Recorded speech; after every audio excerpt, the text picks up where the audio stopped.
In this episode of the Eric Michaels Show, I'm going to be going over the hottest sports card packs to flip in 2025. Some of these packs are moving fast and can actually put you ahead.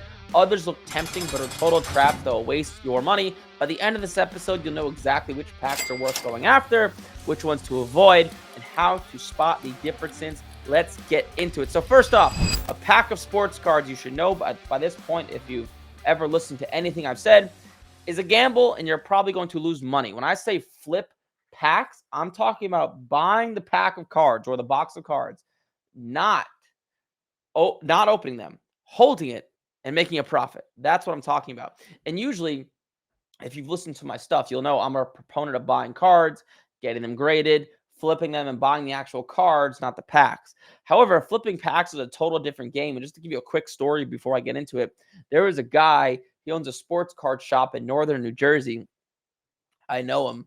All he did was buy packs. He started in sports cards in the early 2000s, like 2002, 2003. So he's buying these packs of like exquisite and this crazy stuff from the early 2000s and just never opened them, right? Never opened them. And an exquisite LeBron James rookie is worth a lot of money. And he has all these packs. And he just kept doing it through 2005, 2010, 2015, never opened them. The dude's worth tens of millions of dollars. And he's probably 20 to 40 times his money in that range. I don't know the exact number, but buying packs, holding them can be incredible long-term investments. Short-term flipping, it's a little bit harder.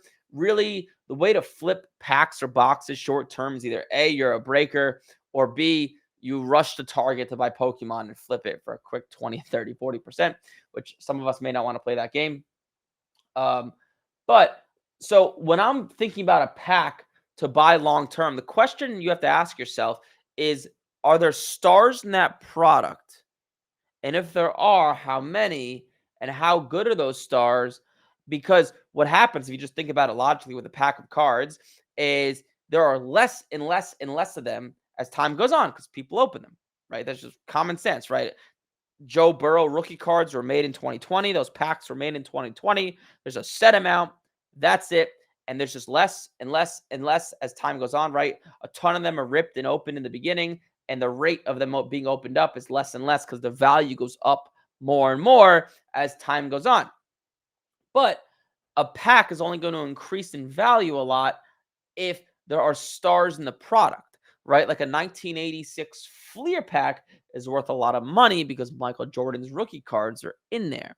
If you try to open up a pack of cards like a year, I can't think of the year, but I think 2016 was not a good year for NBA rookies, right? That was like Ben Simmons, Jaylen Brown, I think Jamal Murray.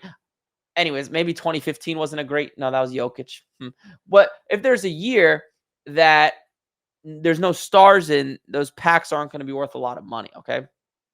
So I put a few different packs that I think are decent buys, and I'll kind of go into why. So the first pack of cards or box of cards I would look at holding, or something that I think can go up in value. Once again, this is not financial advice. The first one I'd say is 2023 Bowman Chrome. Okay. So if I share my screen here, I have a new computer. So, I got to open up the system settings here. Probably should have done that beforehand. Let me open up these system settings. Hold on, guys. I just bought a new computer because we opened up a new office. So, oh man, that's not good. I gotta reopen the computer to show you guys. But anyways, I don't need to show you guys. I can just talk through it. So 2023 Bowman Chrome.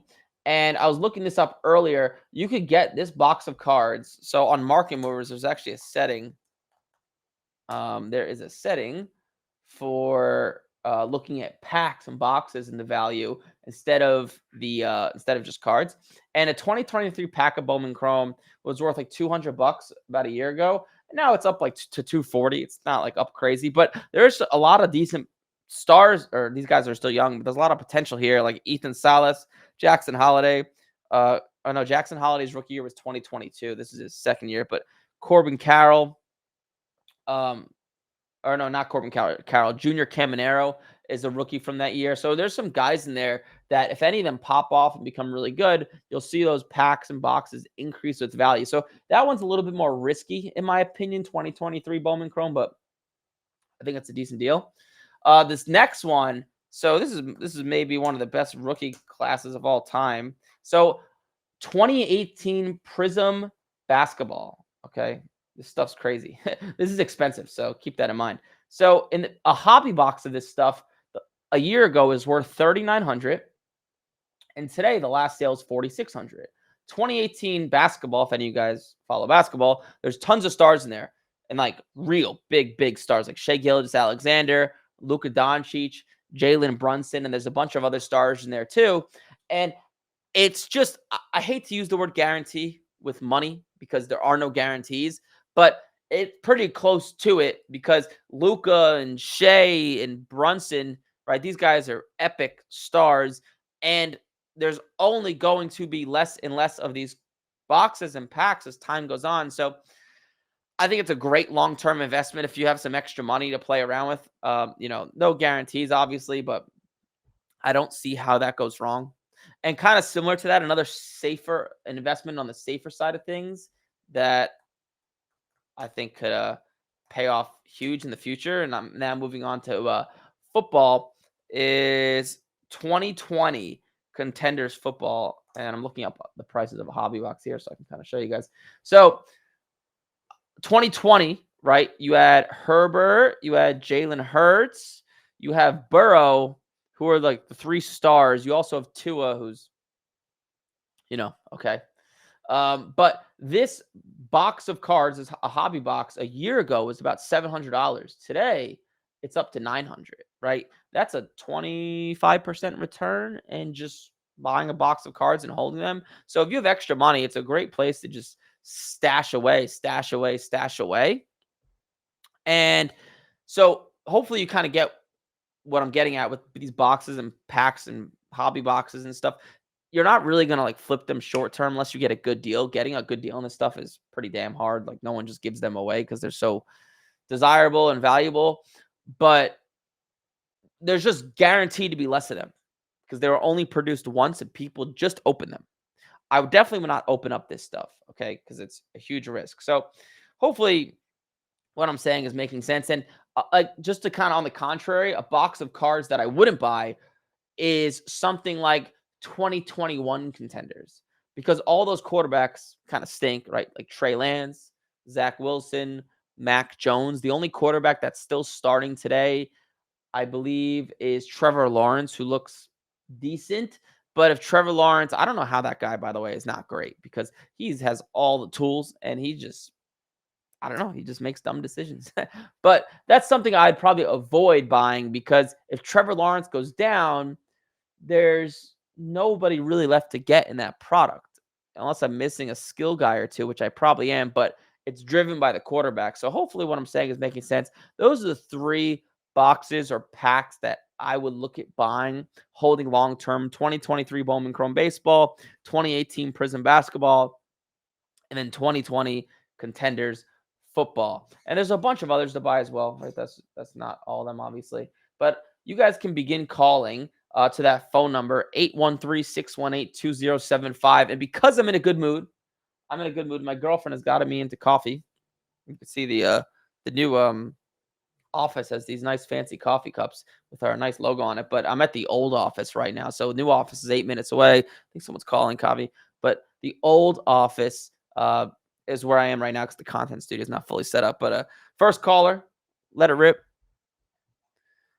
Hey, what's up? You have Eric. You're live. Hi, Eric. This is my name's Tony. I live in Texas. What's up, Tony?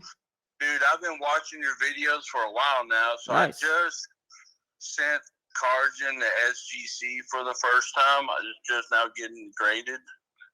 Cool. But I have a card I got back that's a 10. I can only find comps of it raw. Sure.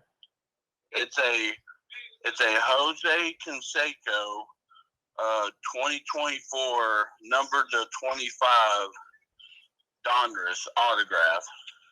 Okay. And I was just wondering what would be a good idea to maybe try to sell it for. I'm gonna say so. It's an SGC 10, right? Yes, it's a SGC 10. I know they usually go 30% less than PSA 10s. Yeah, are there any PSA 10 sales? No.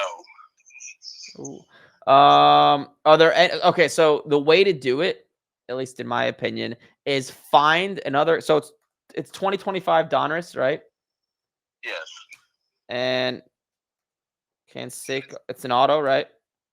Yes, it's an auto numbered to 25, and it's a green one. I think there's like 3 different colors, like orange or teal. I would say about double. What you could do is find other veteran stars in that product. So let's say there's an autograph of Vlad Guerrero, or this is just an example. Fine, let's say his raw does $30, and you see an SGC 10 does $90, for example. So that's triple. So then I would assume yours is worth about triple as well. So just take the raw price and times it by 3. But I'm assuming, just based off my knowledge, I don't really see any sales. It's going to be worth about double of the raw sales. Okay, I appreciate it. Yeah, man. And by the way, I was gonna right before you called in, I was gonna announce to everybody I'm in a giving mood. So the first 5 callers, and you're the first one, I'm gonna send you a $10 Starbucks gift card just because you guys have been awesome to me, letting me produce all this content. So just text this phone number, your email. We'll email you a $10 Starbucks gift card.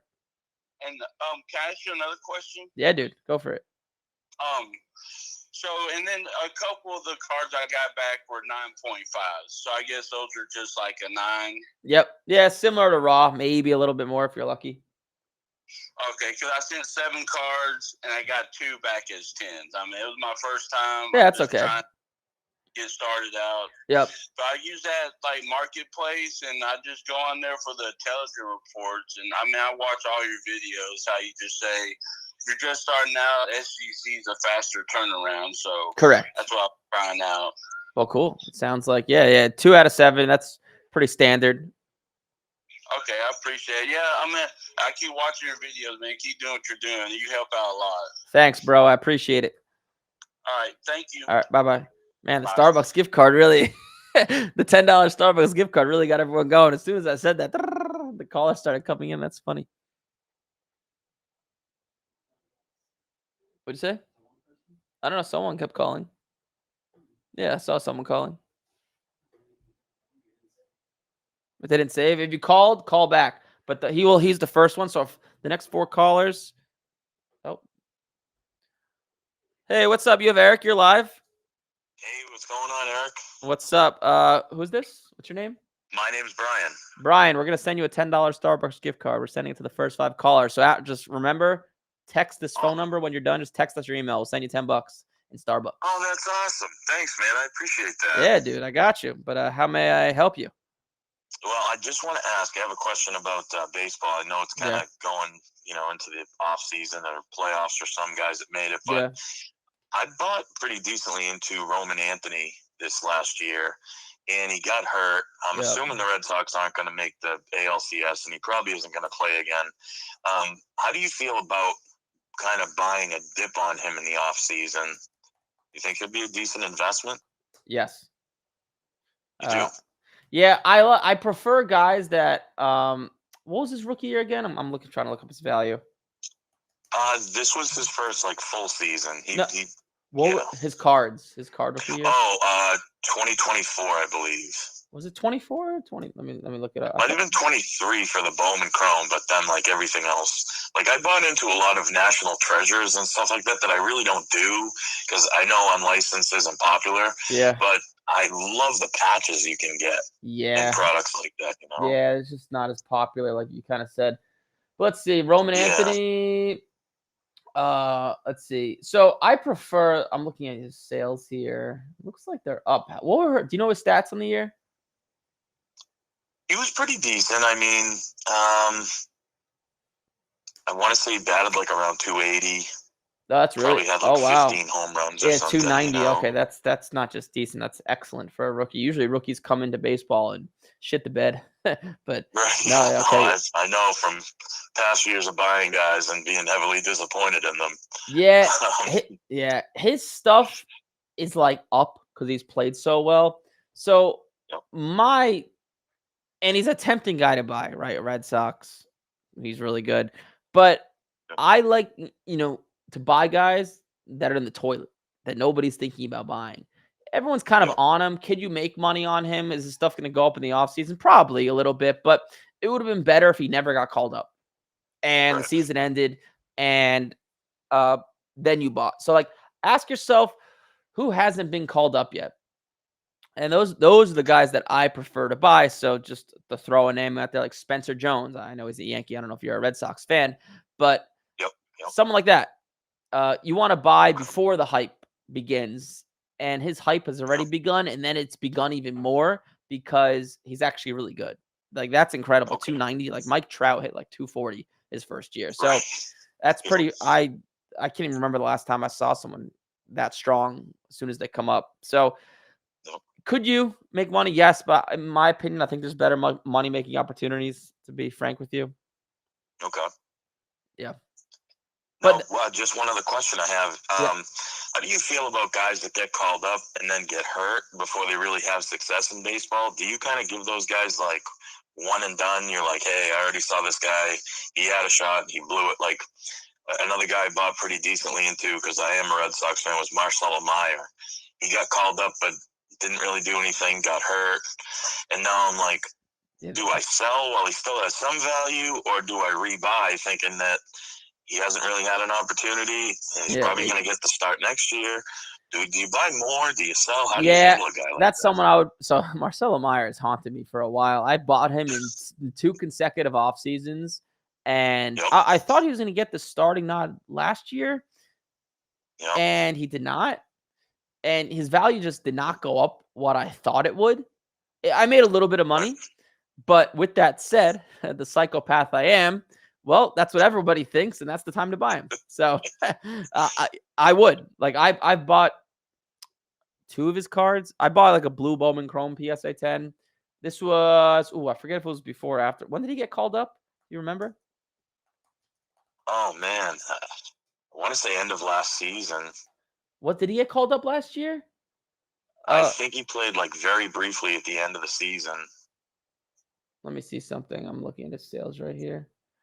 Yeah, like his value is like his blue PSA 10 Bowman Chrome did $585 last sale. That card's been $1,000 plus for a while. That is somewhat. Yeah, I would buy him. To be honest, You would? Okay. I would. I think I saw the video where you bought a blue of him, right? The PSA 10. Yeah, and I overpaid for that because now that card is. Do you remember what I paid? Do you have any idea? Oh, geez. I wanted to say like maybe $850 or $900. Something like that. So I'm down like $250 on it already. So, but I'll keep buying. But I think that's the only one I bought. Maybe another one. Like, I need to look. But that's something I'd go back in and buy more. I don't care. It's so cheap. Do you notice that baseball seems a little bit easier to like rebound in value than other sports? Is that something you kind of Yeah, it's more predictable think? because it's kind of obvious. It's like, okay, Justin Crawford, he's already 21 years old. He's in AAA. He had a good year last year. He's going to start. And just if he just, in February and March, when people think he's going to start, it just goes up. And you can kind of tell who's going to go up in value with baseball, or you can kind of tell who's going to start with baseball because, if you're 21, 22 years old in the minors and the major league team as a whole in center field or right field or whatever position they are, it's kind of obvious what. And just the fact that somebody exactly, and just the fact that he's going to start is just going to increase his value. Now, where things get screwed up in baseballs, people like actually react a lot in spring training to how good or bad players are playing. So I like it to sell before spring training. As in, like, football preseason, nobody cares. Like, if just Jordan Love throws a pick, nobody cares. In baseball, they do. So, yeah, baseball's more predictable, but I'd say football's like the craziest where you could like double your money, and it just makes no sense. But, yeah, baseball's probably the easiest to time, but football is the best to buy cards and get them graded. I'd say baseball's maybe a little bit better to buy cards already graded to just sit on them. It's just different sports, totally different like systems with younger guys. Yeah. Cool. Well, hey man, I appreciate it. Thank you for taking my call, and good to talk to you. Keep putting up in the work and making content, man. We love it. So thank you. Thanks, bro. Text us your email. We'll send you a Starbucks gift card. Oh, that's awesome. I will, man. Thank you. Thank you as well. All right. All right. Bye-bye. That's 2 Starbucks gift cards down. 3 more to go. It's National Coffee Day? Really? That was totally by accident. It's not, I don't believe you. It's National Coffee Day? I don't believe you. Oh, just speaking of, I just got coffee on my freaking new keyboard. Is it National Coffee? That's a total X. Oh, you're right. that's funny. Wow, it is national. Yeah, wow, that was totally. Wow, that's funny. Hello, you got Eric. You're live. Hey, Eric. I kind of have 2 questions. Well, first of all, love the content. Been watching. Thanks, bro. Before I forget. Daniel, back into the hobby, but before I forget, text us your email after this call so we can send you a $10 Starbucks gift card. You're number 3. Awesome. Thank you. Yeah, but how may oh wait, say your name one more time. I missed it. Hugh. Hugh? Yep. Cool. Sweet, Hugh. How can I help? So I know you always talk about buying cards out of season, and a sport that I feel like is maybe a little underappreciated in the U.S. is soccer, and with the World Cup coming in 2026. Yep. All the players are in season with their clubs. Would this be a good time to buy, or? Yes, because yeah. That and what type of products? Like their club products, their 2022 Prism World Cup, that kind of stuff. Like, is this a good? What product should I look for? And is this a good time to buy that, even though they're in season? Maybe the 20. So because it's in the U.S., people have asked me this forever. Oh, should I buy it before the World Cup? Usually I say no, but because it's in the U.S., a little bit different. It's going to be crazy. Even me, I'm going to fly wherever I got to fly to go to a few games. That's the same feeling I had. Like, the U.S. doesn't pay attention to it until it's here, and then everybody's going to pay attention to it now that it's here. I mean, you have to pay attention to it. It's like it's going to take over every damn big city. So I don't know where the games are. I think like Dallas, New York, LA, I think Seattle, Chicago. I'm not sure where the games are. I think those cities. But yeah, I would. But I would. I would probably start buying it. You could probably start bulk buying like cheaper stuff in like you can start now or like November, December, get ahead of the curve. And yeah, just the good stuff like 2022 Prism World Cup. That sounds like a great idea, especially if you've got someone like Christian Pulisic. Yeah, any of the Topps Chrome League stuff or the club stuff, I would go after. Maybe the Prism World Cup, maybe a little bit more. I'd favor that. But just the hope is soccer just gets an increase as a whole, which would be great for what I talk about. Because right now, or like especially for my students, because soccer is not really an income stream. It's kind of hard to make money, but hopefully it picks up, which will add another income stream for sports cards. But I would take a crack at it and just bulk buy cheaper stuff. Just send it to PSA, $20 service, forget about it, and hopefully it starts to come back in February, March, April, and the stuff starts to pick up steam because the World Cup's in June. Awesome. Yeah, I appreciate the answer. I know it's a topic that's not usually talked about on the show. So yeah, thank you. Oh wait, the World Cup's in. Is it in June? Am I wrong? Yeah, it usually kicks off like middle of June, I think, because right at the end of June, because the Champions League ends like first or second week of June, I think. God, yeah. I just they did November or whatever in Qatar because it's too hot. I forgot they did that. Yeah. Qatar, that was a different year. So, but yeah, it should be over the summer. Oh, sweet. Yeah, that's gonna be sick. But any other questions? That's everything. Cool. Well, I think that's a good idea to answer your question. All right, cool. You have a good one. You too. All right, bye-bye. Today is National Coffee Day. What's there? 2 more Starbucks gift cards to give out? Was that he number 3? I think he was number 3. Number 3. Hey, what's up? You have Eric. You're live. Hey, Eric. What's up? It's Eric from Philly. What's up, Eric from Philly? We're going to send you a $10 Starbucks gift card, so make sure you text us your email after this. Okay. All right. Sounds good. So yeah, actually, I went to my first card show, the Philly show. Very nice. And yeah, man, shit is so much easier to move there, like your cards, than like going on. Yep. You know, so I just kind of learned that. So that's nice. They'll pretty much buy like anything you have, so that's pretty cool. But yeah, I just had a couple questions. First, I'll start with a short question. With the redemptions from Prism, are they still like those are still good, right? Even after they, lose. Like I have a few redemptions off, and they're obviously not back yet. I'll still get those, right? Yeah, unless they can't fulfill it. But yeah, you should get them. Like, okay, I still know with like the license and stuff. Like if yeah, you'll still be good. I would think. I mean, I can't. You should be good, or they'll make it right if not. But yeah, you should be good. Okay. The second short question. So like I don't know. So I kind of learned like so at the card show. No, I picked up a PSA 10 of a guy IPC. Nice. And literally like I have the 9, he had the 10, and it just like the card was the exact same. Mine got the 9 because it had a dimple on it. His had the dimple and it got the 10. So it just kind of goes to show like with these graders, man, like.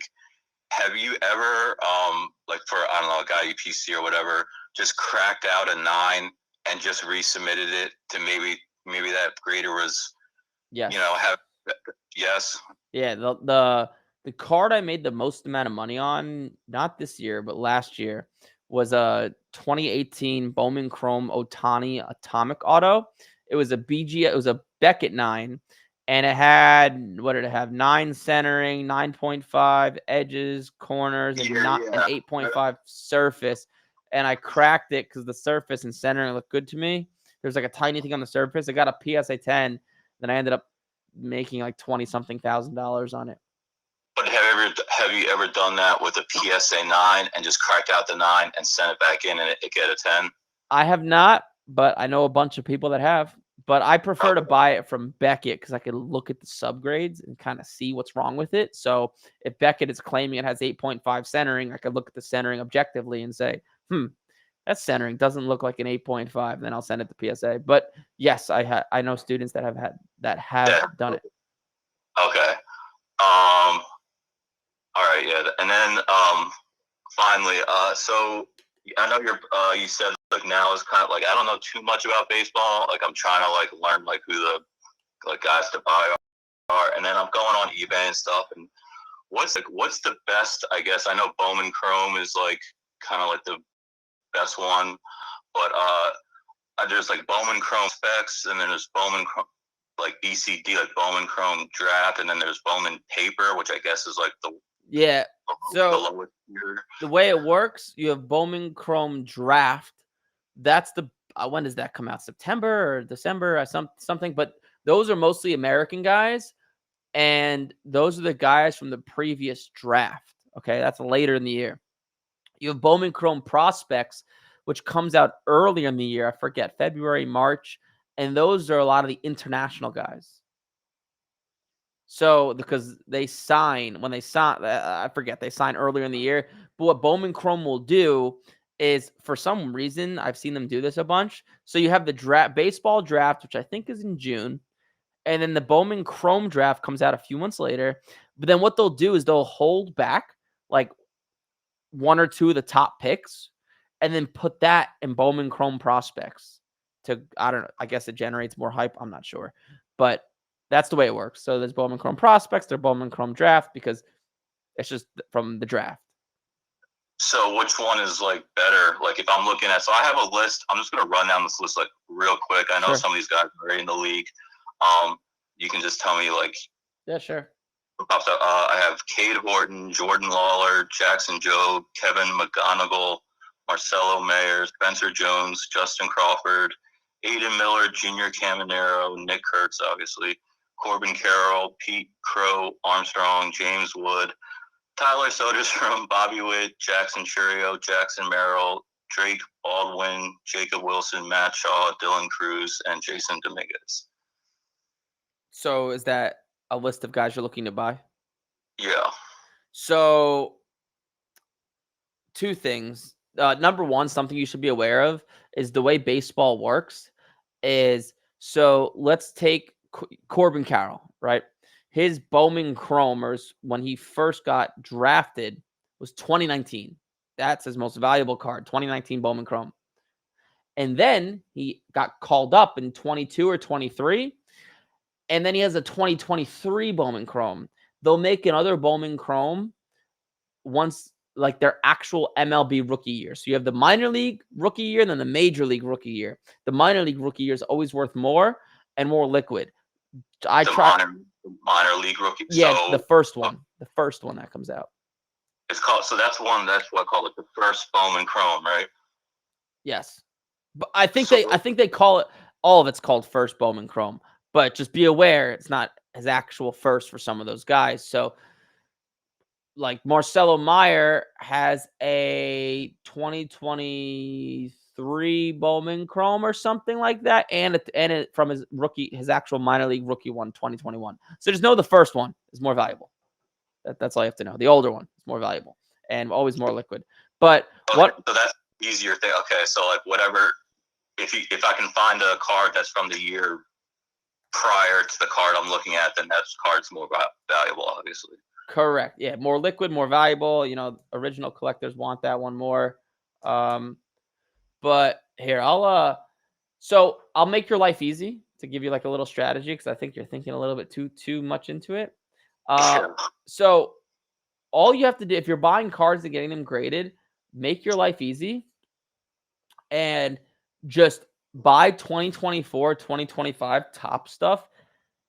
Any of it is great to grade. So like Topps Heritage, Topps Series, Topps Chrome, Topps Update, and just stick to the stars. You could buy guys like Ohtani, Aaron Judge, Jackson Merrill. I'm looking here for some other guys. Who else? Tariq Skubal, Juan Soto. A lot of these, like especially if Paul Skeens, any of this stuff. I wish I could. I can't share my screen right now because I just bought a new computer and I have to.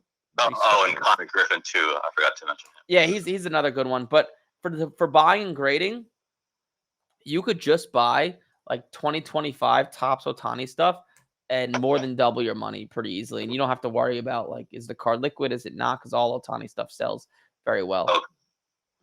I'm writing this down. 24, 25 Topps. You said series. Topps Series, Topps Update, Topps Heritage. Okay.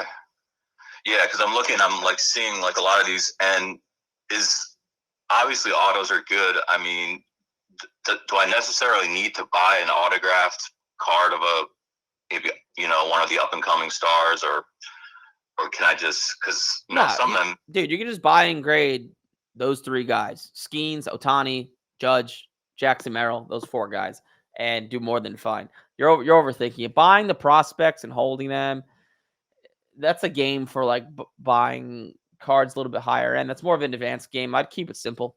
Just buy the simple stuff. Like the guys who you actually know, you could just buy those star cards and just buy and grade them. And you could literally just see, okay, this card is $100 raw. This Paul Skeens card is $300 at a 10. You can go on gemrate.com and type in the card to see what percent of the time that card grades a 10. I try to buy things over 40%. And then just go that route. I've actually, I think I learned that from your show. I've been doing that a lot with cars I'm looking at potentially buying, and I'm going to the PSA app, and you can kind of just look up the card and literally go through like and some of these cards, man, it's probably like a centering issue, like or something, because like a lot of the cards will be like 0-10s, like 15 9s, like what? Yeah. Like some of them, some of them can be hard, and some of them not, and also.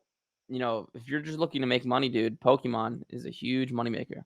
Yeah, I want to get into that. But I don't know a fucking thing about Pokemon. Oh, neither do I.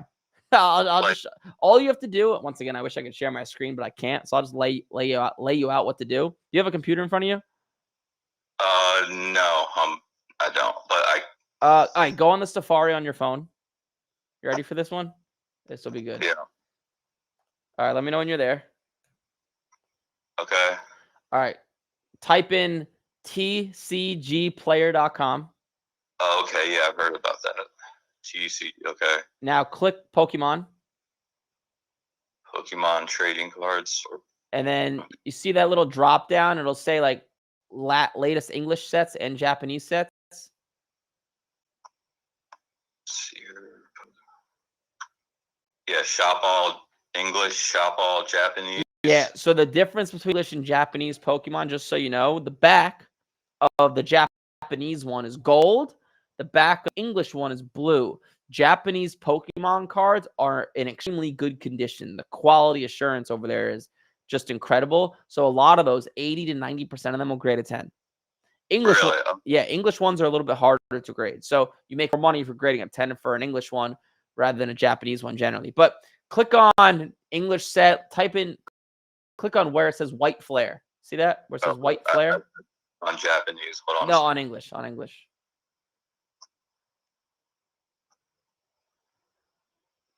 Let me know when you click white flare. Yeah, this time. Okay, English, and then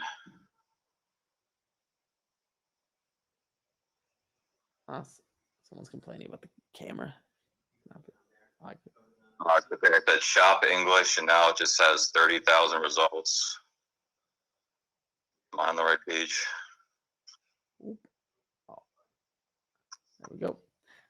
Wait, what do you see now? I'm on the shop English. I don't know. The first product says Lily's Determination. Let me see. Hold on. Let me see where you're at. Let me go back to. You don't see where it says white flare? Or like black bolt? The little drop down? Oh, okay. Wait. No, it said price low to high. I might be on the wrong. Yeah. Here. Let me pull out my phone so I can direct you exactly how to do it. So you go to tcgplayer.com, and then on the left hand little bar, the left hand where there's 3 lines, click that, click Pokemon, and then it'll say latest English sets. Click white flare and click. Oh, latest thing. Okay, I was at the very top where it just says shop all English. Yeah. Okay. So click white flare. SV white flare. Okay. And then click shop single cards. And then click the drop down and do price high to low. So price. Okay. Okay, now this is showing you the most expensive Pokemon cards in this set. White flares. These sets come out once every 3 months. This set, they came out a few months ago, I think, or maybe like 3 or 6 months ago. I forget. And let's take that first card you see. So now we know that card, Victini, you don't have to know anything about it, is a popular Pokemon card. So if you just go over to Market Movers and you type in Victini 172, you'll see the comps on this card. A PSA 10 does $1,300 and raw does around $400. Okay. And then if you go to gemrate.com, once again, you'll see, I can't share my screen, which is kind of annoying me, but Victini 172, this specific Pokemon card grades a PSA 10 57% of the time. 912 of them have been sent in. 524 have gotten a 10.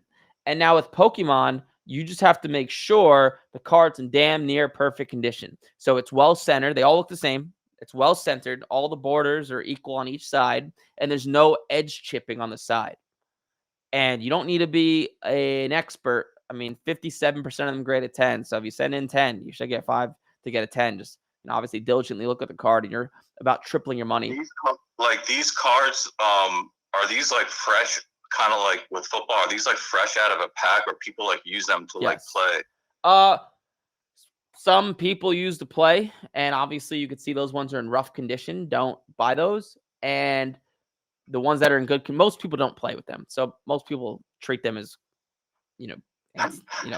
collecting things. So, but yeah, they're pretty easy to see whether it's going to grade well or not. And that is you could triple your money on one of them, and just do exactly as I've shown you. Just and you just go down to different sets on tcgplayer.com and just go price highest and just look at the cards and see, okay, can I over double my money?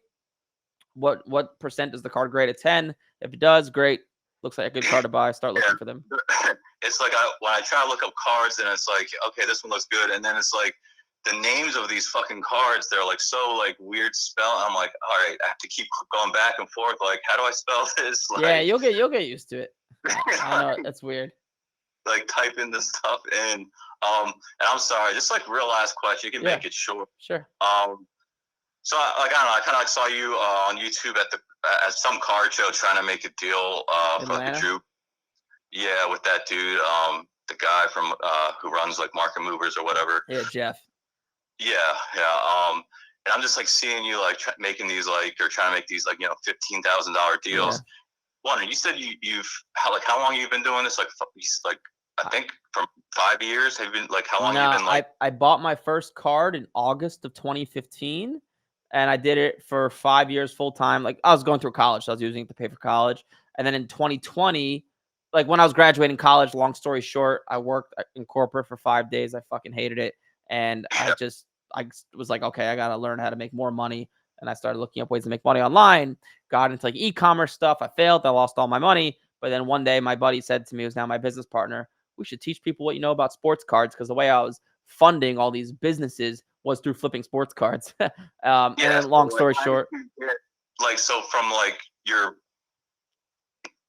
from ground zero, like how did you get to like, was it the silk, like which cards did you invest in and make your, like, because when you're starting out you don't have like 15. So it's a good question. So in 2015 I started with $4,000 from delivering pizza. This was August of 2015. I bought my first card. It was a Bowman Chrome Steven Matz. I had no idea what I was doing. My buddy I learned that he was making some money from it. I became obsessed with it. He showed me how. Bought a card for $500, got it graded, sent it to Beckett, and sold it for $888. Now, back when I first started, it was easier to make money, but it was less money. But it was easier. It was like easier but less money, because the cards I would buy, I would send to Beckett, and back then I'd buy a card for $200, spend $20 to get it graded, and flip it for like $330. So there wasn't as much money in it. But what I would do is I would buy cards on eBay, send them directly to my buddy in Texas. Every single Friday, he would drive to Beckett, and I would get them back in one day. It would only cost me $20. So less money, but I was flipping them much faster. So it's easier to make money, but there was just less money to be made. And like when I first started, I was buying like Topps Chrome, Topps Finest, like Marcus Mariota, Todd Gurley, Jameis Winston. Back when I first started, like Mariota and Winston were like the shit. Derek Carr, these guys were like, now Jaden Daniels. And then 2016, 2017, I was flipping a lot of like Mike Trout stuff. His stuff was booming. I flipped a few of his Bowman Chromes, got them graded, made a lot of money. I found a lot of vintage cards in Connecticut that made me $20,000. A lot of like Mike Trout stuff. In 2018, that's when Prism was introduced and really got big, Luka Doncic. And I made bonkers money off of Luka Doncic and Trae Young Prism. And then the pandemic started in 2020.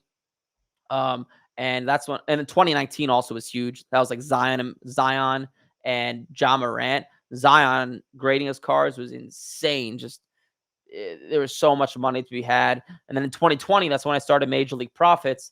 And at this point, I had a decent chunk of change from doing what I just showed you. And my time became limited. So I didn't really have the time to find cards to buy and grade. So that's when I started to buy higher end cards. I would hold them. Now I buy even higher end cards and hold them for even longer, because I just don't have as much time to flip them anymore. But I still buy cards and grade them, to stay in the game, because I still like to do it. But that's kind of the roadmap as to what I took.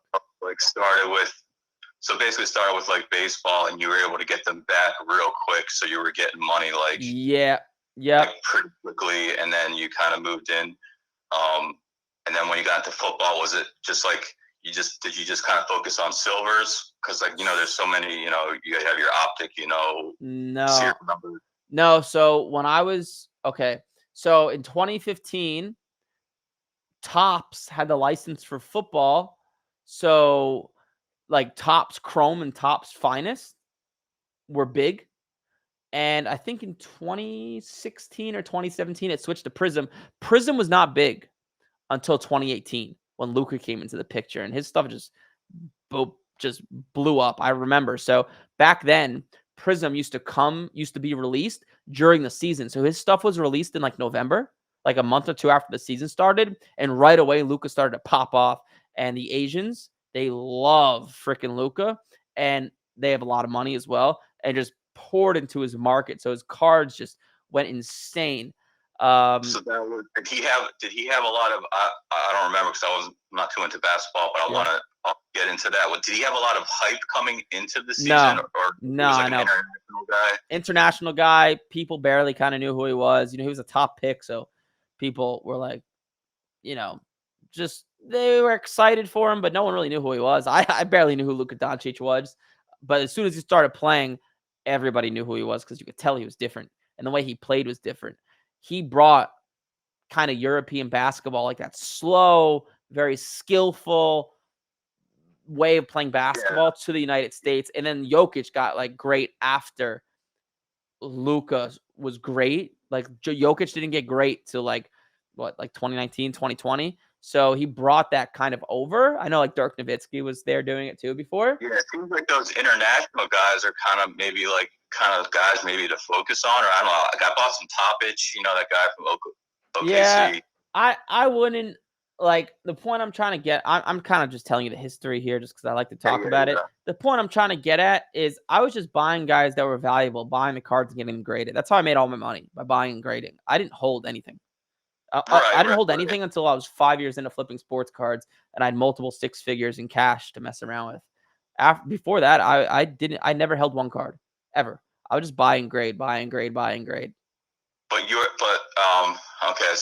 a little bit different just because you would get them back so much quicker. Is that like, because I feel like I'm buying these cards, but it's like it's taking so it takes so long to get these things back, man. It's like it's almost like, I don't know, it's like 2.5 months. I've seen like 1.5 to 2 months, but that's why you need to be consistent, buy 5 to 10 cards a week. And if you keep doing that, you need to lay out some money to begin with. Like, do you have a few $1,000? Yeah. So as long as you have that, you can consistently send cards to PSA for like a month or two. And after a month or two, I have like 3 or 4 batches over there now. Just be consistent, then they'll start to come back to you consistently. You just need to lay out. At the end of the day, from what I was doing, like, even though they would come back quicker, it's the same thing as it is today. The only difference today is you just need to lay out more money because the first 2 months, you're not going to see anything. But as long as you get in that rhythm, it just takes more money to get into the hobby. That's all it is. But in order to make money. But as long as you get into that consistent rhythm, after 2 months, you're going to have cards coming back to you every week. It's the same thing I was doing back 10 years ago. Yeah, I'm hoping that's the case because like I have a submission from like July 31st. I sent one in August 21st, August 28th. And it's just weird. Like they're both still in like, I don't know, the research process. I'm like, dude, it's like been over for that July 31st one now. That's coming up on 2 months. Yeah, I think you're focusing on something that's out of your control and doesn't make you money. Focus on just keep buying high quality cards and sending them in, and they'll come back to you. Yeah. So right now, like you said, baseball, and that's why, I'm just, I have about 20 cards here right now that I've bought in front of me, and I'm just, like I said, that's why I kind of ran off those that list of names, but you said just focus, kind of like just don't try to do that, and just kind of focus on some of the top guys, and you can still make. Yeah. Oh, you can make more than enough money. Just focusing on the top guys, and just buying them and getting them graded, and they're easy to sell. They're liquid. There's good margins, and also the Pokemon. So it's actually, I would argue, for buying and grading, what I talk about a lot and teach, I have never seen anything better than current Pokemon. From when I first started, from when Luka got into the game and he was making me a lot of money, I've never seen anything better than Pokemon. Like that card I just showed you, it's $400. It grades 57% of the time, and a PSA 10 is $1,300. I've never seen that ever. So what's the 9 though? Like 400? Yeah. You'll probably lose like $20 to $50 on the 9 after said and done. But you got to think, if the general population, who most of them don't know anything about conditioning, grading, is getting a 57% gem rate, you should be able to get 70, as long as you listen to my content, maybe more. I could speak for my students with the Pokemon stuff. If a card is grading 60% of the 60% of the time 10s, the ones who are in our program, it's always over 80%. They're getting us 10s. Yeah. Yeah. No, I'm getting pretty good at like evaluating, Yeah. you know, condition and stuff. Like, I don't know. Sometimes I really think PSA is really nitpicking on some stuff. Yeah, But they do. I don't know. Like, that's why I said I try to sending cards. Yeah, like you said, like maybe I want to get the grader from my first batch because, like I said, like from batch to batch, it's like good, bad, good, bad. Like, Yeah, there is variance with the graders. Some graders are easier than others. Some are in better moods than others. Sometimes that's just part of the game. But once you know you're good, like in the beginning, you'll get like 20 to 30% cards 10. Once you get going, about half. And once you're good, 70+% of your cards will 10. yeah, it started off 70, then it went to like 60, then 40. Now I'm hoping my next one gets back up. It's part of the game, dude. You're starting a business, and it's a skill that must be learned. Like with Major League Profits, in order to grow to the point we got, it took me. I made no money for 4 years. No money for 4 years, Yep. working every day, all day. It's part of the game. It's just failure is a prerequisite for success. Gotcha. All right, man. Well, I appreciate the content, and yeah, you have a great day, man. Yeah, dude. You too. Text us your email for that Starbucks. Oh yeah, okay, bet. All right. Bye-bye. Later. Were there other callers during that? I'm not sure. I think we have, what's that, one more Starbucks gift card to give out? No other callers during that whole call? Wow. Well, the last person to call, or the next one, we're giving away one last $10 Starbucks gift card. All you got to do is text your email. But I'll go over some questions in the chat, but I will have to cut you off. Jeff dropped the rest of the video on the Drew Brees. Another dude came up and wanted it. They made a whole elaborate deal where the guy would trade for the Brees only if they found you so he can get cashed out for the 16.5K. Oh, yeah. I guess the ship kind of sailed because I found cheaper ones. Let's see. I love your content, but you should totally flip your camera. Oh, I did that. Yep. I flipped the camera. Is this the new office? This is not the new office. Same office. The content studio and the new one is not set up yet. I think I put an Instagram story of the new one. I'm pumped, but I got to drive there after this. Oh, the last Starbucks gift card. We have them. Hey, you got Eric? You're live.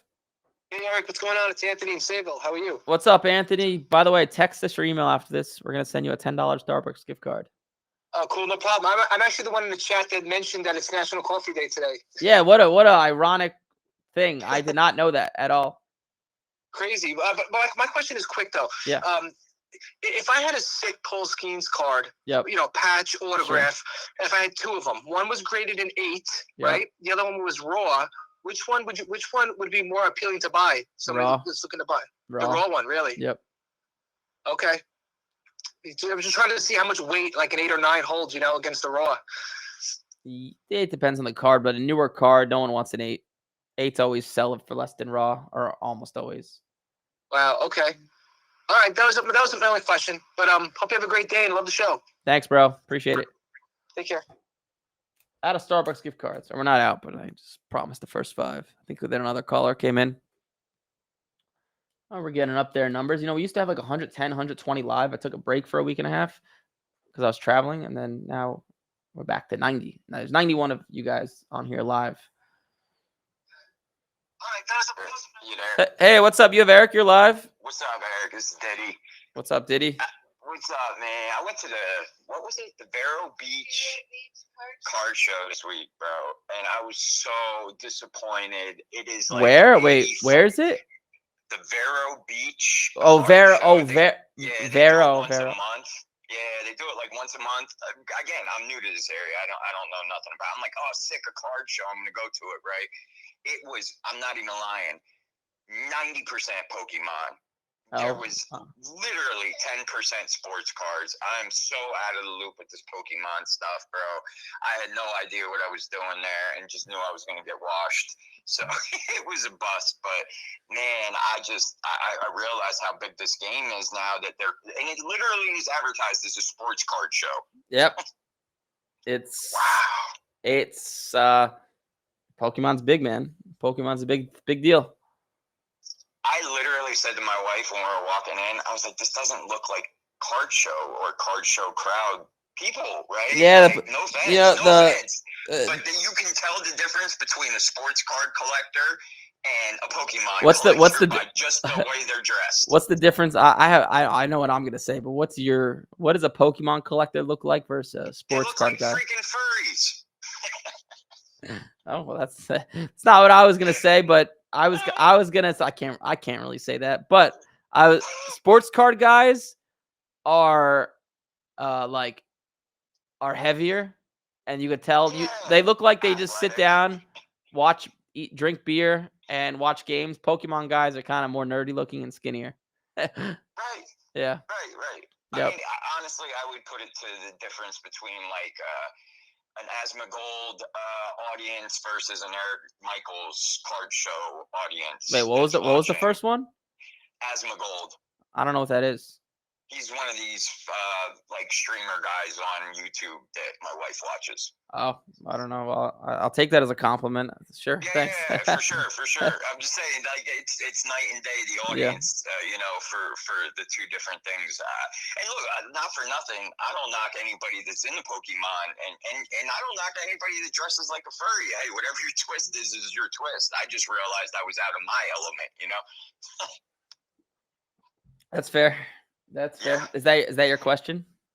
No, it's just that I'm so out of the loop with this. Is this what it is at card shows now? Like that's still a sports card show is mostly sports, and Pokemon's usually mostly Pokemon. There's Pokemon shows, but you should get in the loop and start buying and selling Pokemon. It's only going to make you money if you do it right. Right. Absolutely. And the cards look sick, right? Like, yeah, they do definitely look nice. I just don't know what I'm doing. Well, did you go back? We're going to upload this podcast later today.